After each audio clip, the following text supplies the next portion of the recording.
Hello students, good afternoon. ETD second की class है ही। ईटीडी सेकंड इलेक्ट्रिकल इंजीनियरिंग का 6th सेमेस्टर का सब्जेक्ट है। तो आज हम इस फर्स्ट चैप्टर पढ़ रहे थे। फर्स्ट चैप्टर में आज ये लास्ट टॉपिक है, लास्ट लेक्चर है, जिसमें हमने आज दो टॉपिक कवर करेंगे। एक ऑटोमेटिक वाटर लेवल कंट्रोल और दूसरा टॉपिक है motor getting supply from different feeder. मतलब अलग अलग फीडर से सप्लाई कैसे एक मोटर को दी जाए, और दूसरा automatic water level control. Automatic water level control क्या होता है, नाम से ही पता चल रहा है। ऑटोमेटिक वाटर को हमें लेवल करना है, लेवल कंट्रोल करना है। उसका मतलब कि सपोज करो आपके घर में टैंक समरसेबल होगा। समरसेबल में क्या होता, समरसेबल होगा उसमें क्या होगा, जब आपकी टंकी खाली हो जाती है, यानी टंकी खाली हो जाती है, तो एक अलार्म बोलता है। अलार्म बोलता है कि please switch off the motor, please switch off the motor, your tank is full, या कृपया मोटर बंद करें, आपका टैंक भर गया है। इस तरह से कुछ बोलता है। तो ये इंडिकेशन करता है कि आपका टैंक भर गया है। तो इसे बोलते हैं इंडिकेटर कंट्रोल। इंडिकेटर के द्वारा कैसे कंट्रोल किया जाता है, तो इसमें होता क्या है, बेसिकली एक फ्लोट बॉल्व होती है, वो लेवल को कंट्रोल करती है। उसी के द्वारा हम लेवल को सेंस करते हैं और वो बैल बोल जाती है। जब एक लेवल पे आप उसे डिसाइड कर लेते हैं तो वो बैल बोल जाती है, वहाँ से ऊपर पानी आएगा तो वो बोल जाएगी कि आपका टैंक भर चुका है, कृपया बंद कर दें। तो इसी में हम ऑटोमेटिक वाटर लेवल कंट्रोल है। तो इस चीज़ की आवश्यकता ना पड़े, इसके लिए आवश्यकता आई ये ऑटोमेटिक वाटर लेवल कंट्रोल की, बार बार मोटर को चलाना पड़े, बार बार ऑफ करना पड़े। इस चीज़ से बचने के लिए क्या करते हैं हम, automatic water level control project लेके आए। ये टॉपिक है ऑटोमेटिक वाटर लेवल कंट्रोल। इसमें क्या होता है, एक रिवर्सर होता है, रिजर्वर, जिसे टैंक कह सकते हैं आप, या टंकी, जो भी अपनी भाषा में बोलते हैं। एक टंकी लगी होती है, दूसरा आपके दो स्विच लगे होते हैं, S1 S2, और ये फ्लोट स्विच लगे हुए हैं। और यहाँ पे ये फ्लोट है, फ्लोट बॉल है। आपने देखी होगी फ्लोट बॉल किस तरह से होती है, फ्लैश में देखा होगा आपने। जब आप वो पीछे की साइड में एक बॉक्स टाइप का होता है, उसको कभी खोल के देखा होगा, तो उसमें एक बॉल होती है जो पानी के ऊपर तैरती रहती है। पानी के ऊपर तैरती रहती है, इसको वो क्या बोलती है, फ्लोट बॉल होती है। उसी के द्वारा सेंस किया जाता है। तो होता क्या है, जब आपका इस तरह से कनेक्ट होते हैं फ्लोट बॉल, टैंक, ये पुली लगी हुई है, और ये आपके फ्लोट स्विच लगे हुए हैं। यहाँ पे मोटर कनेक्ट है, ठीक। जब क्या करेंगे, जब ये मान लो पानी भरा हुआ है आपका, जब ये खाली होगा तो ये बॉल नीचे, फ्लोट बॉल नीचे की तरफ आएगी, तो ये क्या होगा, पुली वेट ऊपर को हो जाएगा, इस तरह से खींचेगा। तो ये वाली साइड क्या होगी, ये वाली स्ट्रिप ऊपर को होगी, ऊपर जाएगी, दैट इज कॉन्टैक्ट आपके ये जुड़ जाएंगे, और मोटर आपकी सप्लाई मिलनी स्टार्ट हो जाएगी। अब क्या करा, धीरे धीरे आपका वाटर आपका फिल हो गया, टैंक भर जाएगा। तो क्या हो जाएगा, बॉल आपके ऊपर आ गई, और ये पुली के द्वारा क्या होगा, पुली के द्वारा बॉल ऊपर आ जाएगी, और इस तरह से ये वेट नीचे की तरफ लिफ्ट करेगा, नीचे की तरफ जाएगा वेट। तो क्या होगा, जब ये वाला वेट नीचे जाएगा तो ये इसी के साथ कनेक्ट है, ये कनेक्ट होगा, और ये यहाँ पे फ्लोट स्विच 2 में क्या होगा, ये वाले कॉन्टैक्ट इससे जुड़ जाएंगे, और यहाँ से कॉन्टैक्ट आपके ओपन हो जाएंगे। तो ये आपकी मोटर क्या होगी, बंद हो जाएगी, मोटर को सप्लाई जानी बंद हो जाएगी, और आपका मोटर को सप्लाई जानी बंद हो जाएगी, और टैंक आपका फुल हो जाएगा। फिर अगेन क्या होगा, अगेन आपका धीरे धीरे पानी कम हुआ, मान लो बॉल यहाँ पे आ गई, कॉन्टैक्ट, ये आप पुली वेट ऊपर को जाएगा पुली के थ्रू, क्या होगा, जब बेड ऊपर को जाएगा तो ये स्ट्रिप भी आपकी ऊपर को जाएगी, ये वाली स्ट्रिप ऊपर जाएगी, कॉन्टैक्ट फिर कनेक्ट हो जाएंगे। कॉन्टैक्ट्स कनेक्ट होने से मोटर आपकी फिर स्टार्ट हो जाएगी।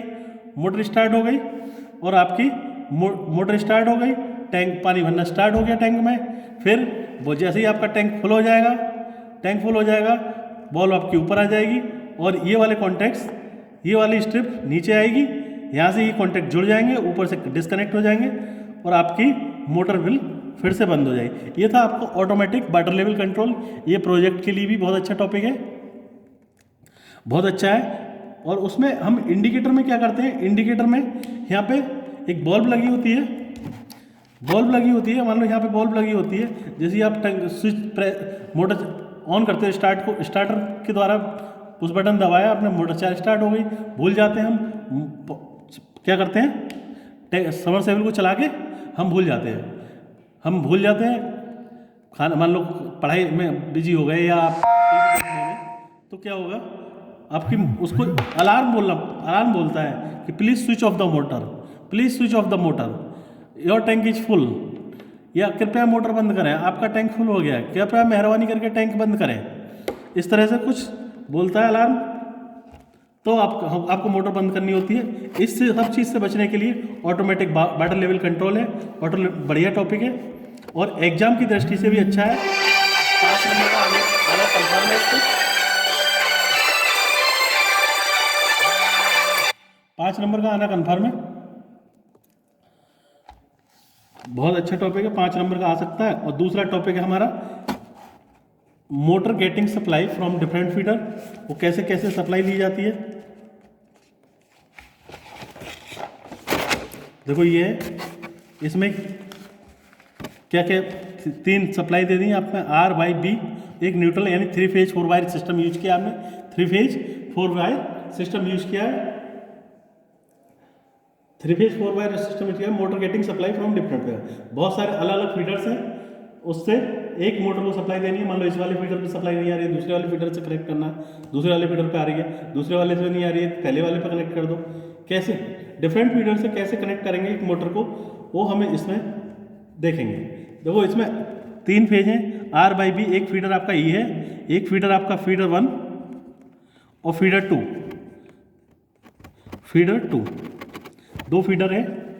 अब क्या करेंगे, इस वाले फीडर से सप्लाई ली, एक फ्यूज लगा होता है, फ्यूज लगा होगा, फ्यूज के बाद एक कॉन्टेक्टर लगा होगा, इसको बोलते हैं इलेक्ट्रोमैग्नेटिक कॉन्टेक्टर। इलेक्ट्रोमैग्नेटिक कॉन्टेक्टर क्या वर्क करता है, एक स्विचिंग डिवाइस है, ये एक स्विचिंग डिवाइस है जिसमें बहुत सारे इलेक्ट्रिकल सर्किट्स को कनेक्ट किया जाता है। इलेक्ट्रिकल सर्किट्स को कनेक्ट करने के लिए कॉन्टेक्टर यूज करते हैं। इसमें 3 कॉन्टेक्ट्स होते हैं, 1 2 3 कॉन्टेक्टर हैं, ठीक। उसके बाद हम रिले यूज करते हैं, कौन सा रिले, ओवरलोड रिले, ओवरलोड या थर्मल रिले। थर्मल रिले किस लिए यूज होता है, थर्मल रिले यूज किया जाता है हीटिंग से बचने के लिए, यानी ओवरलोड कंडीशन में ये क्या करता है, रिले क्या करता है, हीट ओवरलोड कंडीशन में या आपकी एब्नॉर्मल कंडीशन में सर्किट ब्रेकर ये सेंस करता है और एक सिग्नल भेजता है सर्किट ब्रेकर के लिए। सर्किट ब्रेकर के लिए सिग्नल पास करता है कि हाँ भाई कुछ गड़बड़ है, और जो है सर्किट को ब्रेक करा देता है। सर्किट ब्रेकर क्या करता है, फिर उसको ब्रेक कर देता है, सर्किट को तोड़ देता है। सर्किट को जोड़ने तोड़ने का काम क्या करता है, कौन करता है, सर्किट ब्रेकर, जो आपने एसजीबी में पढ़ा होगा लास्ट सेमेस्टर में। तो सर्किट ब्रेकर के द्वारा इससे सप्लाई को डिस्कनेक्ट किया जाता है। और इलेक्ट्रोमैग्नेटिक कॉन्टेक्टर के द्वारा क्या किया जाता है, कॉन्टैक्ट्स को जोड़ने और तोड़ने के लिए यूज किया जाता है। फ्यूज सेट क्यों यूज करते हैं, फ्यूज सेट में अगर सप्लाई आपकी एबनॉर्मल आ रही है, मतलब सप्लाई सही नहीं आ रही है, ओवरलोड आ रही है, तो यहाँ से फ्यूज उड़ जाएंगे और आपकी सप्लाई अंदर आएगी नहीं, यहाँ से ही गायब हो जाएगी। फ्यूज उड़ते ही सप्लाई डिस्कनेक्ट। ये हो गया आपका फ्यूज सेट के साथ मेन स्विच लगा होता है, यहाँ पे मेन स्विच भी लगा होता है। मेन स्विच से मान लो अब क्या करेंगे, ऐसे ही आपने दूसरा फीडर में यही लगाया, फ्यूज कॉन्टेक्टर और रिले, फ्यूज कॉन्टेक्टर रिले लगा रखे। अब क्या करेंगे, दोनों फीडर की सप्लाई लेके एक मोटर से कनेक्ट कर दिया। मोटर आपकी फाउंडेशन पे रखी हुई है, मान लो इंडक्शन मोटर है, ये 3 फेज इंडक्शन मोटर रखी हुई है। मोटर को दोनों सप्लाई से कनेक्ट कर दिया। अब सपोज करो सप्लाई, अब क्या करना है हमें, फीडर से सप्लाई लेनी है। मान लो फीडर 1 से सप्लाई लेनी है, फीडर 2 पर नहीं आ रही है, फीडर 1 से सप्लाई ली, सप्लाई आई, अपने कॉन्टैक्टर्स को, इलेक्ट्रोमैग्नेटिक कॉन्टैक्टर को जोड़ दिया, सप्लाई आपकी इससे आनी स्टार्ट हो गई, इससे आनी स्टार्ट हो गई लाइट है। अब मान लो सप्लाई यहाँ से गायब है, यहाँ से गायब है, आपने कॉन्टैक्ट खोल दिए, कॉन्टैक्ट खोल दिए, सब दूसरे फीडर के फीडर बी के अपने कॉन्टैक्ट इसके जोड़ दिए। अब सप्लाई आपकी यहाँ से आनी स्टार्ट हो जाएगी, फीडर 2 से सप्लाई आनी स्टार्ट हो जाएगी।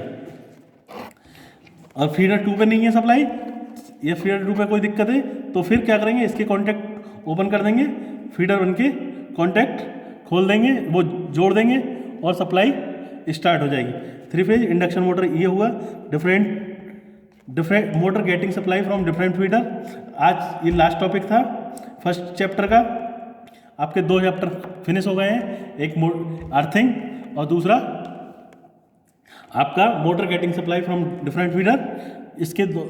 इन दोनों चैप्टर के नोट्स मैं भेज दूंगा आपको पीडीएफ के रूप में, फर्स्ट चैप्टर के और सेकंड चैप्टर के। दोबारा देख लो कैसे कैसे आता है automatic water level control. Automatic water level control के द्वारा क्या करते हैं, ऑटोमेटिक यानी वाटर का लेवल जो है अपने आप कंट्रोल होता है। कैसे कंट्रोल होगा, फ्लोट स्विच के द्वारा कंट्रोल करते हैं।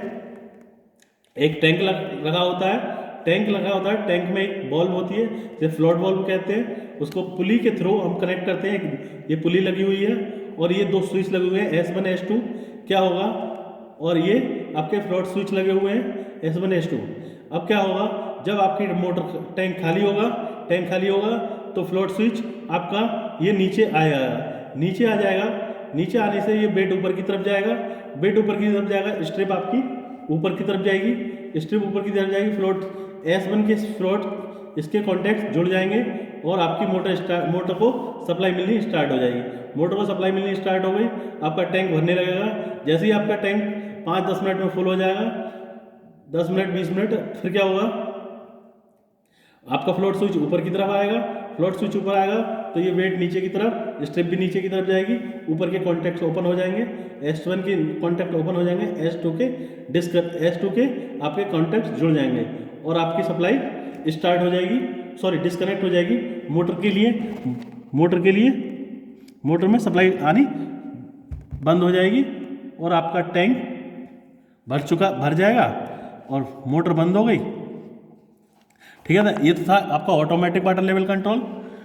ऑटोमेटिक वाटर लेवल, और इसमें मेनली काम क्या है, केवल काम इसमें वाटर लेवल को कंट्रोल करना है। पहले इंडिकेटर के थ्रू करते थे, कहीं आज अब लग गया है, बहुत सारे घरों में लग भी चुका है automatic water level control. Motor को न चलाना है, अपने आप चलेगी और मोटर जैसे टैंक खाली होगा अपने आप चल जाएगी और जब टैंक फुल होते ही अपने आप भर जाएगी। ये हो गया ऑटोमेटिक वाटर लेवल कंट्रोल। दूसरा था आपका motor getting supply from different feeder. कैसे सप्लाई लेते हैं डिफरेंट फीडर से, एक मोटर को कैसे सप्लाई दी जाती है डिफरेंट फीडर के थ्रू, ये इसमें पढ़ना था। 2 फीडर हैं आपके, एक फीडर मान लो A, दूसरा फीडर B। इसमें क्या हुआ, 3 फेज 4 वायर सिस्टम यूज किया हमने। 3 फेज 4 वायर सिस्टम, 3 फेज है, रेड येलो ब्लू और न्यूट्रल। रेड येलो ब्लू और न्यूट्रल, रेड येलो ब्लू तीनों फीडर को फ्यूज लगाया, तो तीनों के फेज में फ्यूज लगाते हैं। उसके बाद इलेक्ट्रोमैग्नेटिक कॉन्टैक्टर लगाते हैं, फिर रिले ऐसे ही फीडर 2 में लगाते हैं और दोनों की सप्लाई को हम एक इंडक्शन मोटर में कनेक्ट कर देते हैं। फ्यूज क्या करता है, डिस्कनेक्ट करता है फ्यूज को एबनॉर्मल कंडीशन में। इलेक्ट्रोमैग्नेटिक कॉन्टैक्टर क्या करता है, एक स्विचिंग डिवाइस है जिसके द्वारा कई सारे इलेक्ट्रिकल सर्किट्स कनेक्ट किए जाते हैं। ओवरलोड ले ले, थर्मल ले ले क्या करता है, थर्मल ले हीटिंग कंडीशन में या आपकी एबनॉर्मल ओवरलोड की कंडीशन में सर्किट को ब्रेक कराने के लिए यूज किया जाता है। कैसे ब्रेक करता है, ये क्या करता है, रिले सेंस करता है। सेंस करने के बाद सर्किट ब्रेकर को सिग्नल भेजेगा। सर्किट ब्रेकर सिग्नल पाते ही सर्किट को ब्रेक कर देता है। ऐसी दोनों में ये सारे कंपोनेंट्स दोनों हम फीडर्स में यूज करते हैं। अब क्या करेंगे, यहाँ से मान लो सप्लाई दी कॉन्टैक्टर ए पे, कॉन्टैक्टर ए आपने कनेक्ट कर दिया, सप्लाई आपकी मोटर को आनी स्टार्ट हो गई। सप्लाई गायब हुई आपकी मोटर से, या सप्लाई को डिस्कनेक्ट किया हमने इससे, और मोटर फीडर टू के कॉन्टैक्टर को हमने कनेक्ट कर दिया, इस यहाँ से सप्लाई आनी स्टार्ट हो गई। इस तरह से हम इसको ओपन कर दो, इसको ऑन कर दो, फीडर 1 से आ जाएगी। बी को आप ऑन कर दो, ए को ऑफ कर दो तो फीडर 2 से आ जाएगी। ये था आपका motor getting supply different feeder. Thank you class. कल हम नया चैप्टर स्टार्ट करेंगे। कौन सा? लाइटिंग स्कीम, किस तरह से लाइट को यूज किया जाता है, क्या होती है लाइट, इसके बारे में बताएंगे। लाइट बेसिकली आप मानते हो कि जो बिजली आ रही है उसको लाइट कहते हो, जो बल्ब जल रहा है उसको लाइट कहते हो। वास्तव में वो लाइट नहीं है। लाइट क्या है? लाइट एक प्रकाश है जिसके द्वारा हम देखते हैं वस्तुओं को देखने के लिए जो माध्यम है उसे हम लाइट कहते हैं। जिस मीडियम की आवश्यकता विजिबल किसी वस्तु को देखने के लिए की जाए वो क्या होती है? आपकी लाइट्स होती है। लाइट आपकी 2 तरह की होती है, आर्टिफिशियल और नेचुरल लाइट क्या है? सूरज, चंद्रमा की लाइट, ये नेचुरल है। आर्टिफिशियल लाइट जिस तरह से हम अंधेरे में मान लो किसी रात में किसी चीज़ को पढ़ने के लिए यूज करते हैं, वो आपकी आर्टिफिशियल लाइट है। पढ़ने के लिए जिस लाइट का यूज किया जाए, अंधेरे में पढ़ने के लिए जिस लाइट का यूज किया जाए वो कौन सी लाइट है? आर्टिफिशियल लाइट मनुष्य के द्वारा बनाई जाती है, ह्यूमंस के द्वारा बनाई जाती है। और जबकि आपकी नेचुरल लाइट जो है वो उसे बनाया नहीं जाता, वो हमें नेचर से प्राप्त होती है। ठीक है, तो ये सब सारी चीज़ें आज कल हम डिस्कस करेंगे। Thank you class.